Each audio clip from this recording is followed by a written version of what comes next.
All right, fight fans. Just finished watching Saul Canelo Alvarez in his with his homecoming in Guatemala, Mexico. He defeated John Ryder by 12 round unanimous decision. Like a lot of you, I had Alvarez winning this fight. I actually had him winning it by decision. I did not pick him to win it by knockout, even though after that straight right hand knockdown in the fifth round, I did not think that John Ryder would make it 7 more rounds. He proved me wrong, and he did. Let's start with the pros and the cons. Let me start with John Ryder. I like the fact that John Ryder came there to win the fight. He showed a lot of heart. He wasn't there to be an opponent. He wasn't there to get bullied and ran over and to lay down and let the hometown man have a spectacular knockout or performance in front of his hometown crowd. I like the left uppercut that John was throwing. He was dipping down, kind of coming under Canelo's shots and landing that good left uppercut. I also like the quick right hand that by right hand I would say right hooks that he was landing. The cons would be that I thought that John Ryder stayed backing up too much. And by backing up, I'm saying that he allowed himself to get backed up by Canelo more. And I thought he should have tried to come forward. I thought that he had some decent success when he came forward. As for Saul, the pros would be he still has his speed at 32. I actually thought Canelo was 30, but I just realized he's 32. He's actually still in his prime year, so it's not like he's out of his prime yet, even though he's been fighting since he was a teenager. He still has good hand speed. He still can evade punches, maybe not like he once did, but I thought he did a decent job evading punches, blocking punches, keeping his guard up.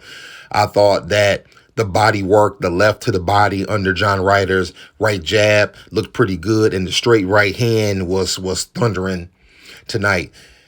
The cons for Canelo, really, I would say would be nothing. John Ryder is tough, so I'm not going to say that the con is that he should have knocked him out.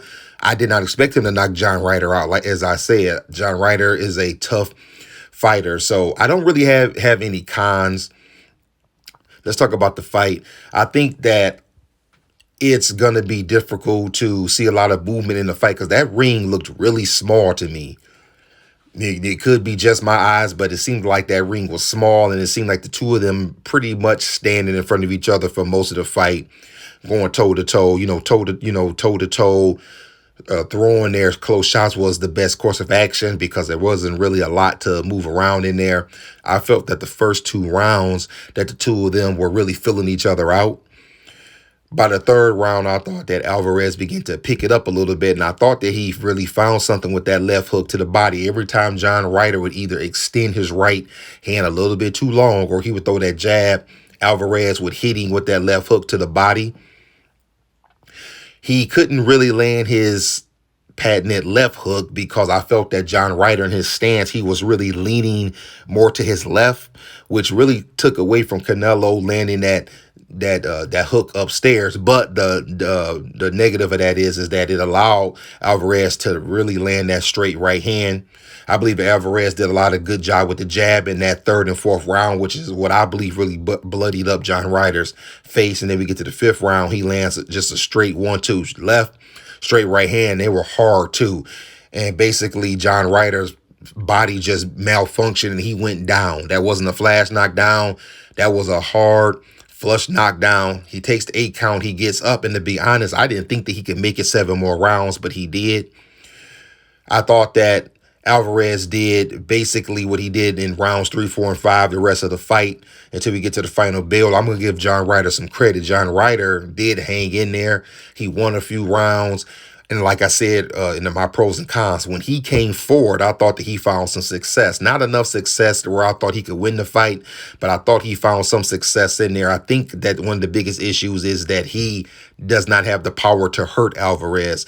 That's why I think that you didn't see Alvarez marked up, and that's why I think that even Ryder's attack was not enough to back Alvarez off. Now let's get to the end of the fight. Let's talk about John Ryder. John Ryder, to me, will get another decent fight somewhere down the road. I know that's his 6th loss, but I thought that he showed a lot of heart and a lot of grit in there with Alvarez.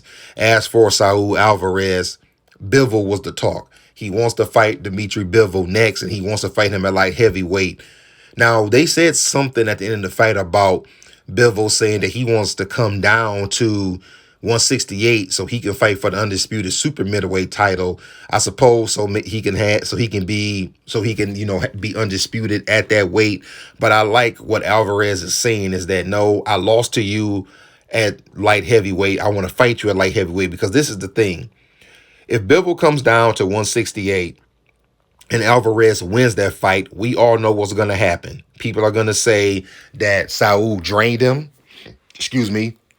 and that's the reason that he won. Alvarez wants to get him at the weight he lost at. He wants to get him at his best. He doesn't want him to be dehydrated. That way, there, when he fights and beats him, there will be no excuse. Now, as far as that fight goes, I'm going to be honest. I picked Canelo in that fight. I thought that he would outbox the taller, leaner Bivol, but I'm gonna be honest. I'm having thoughts about that.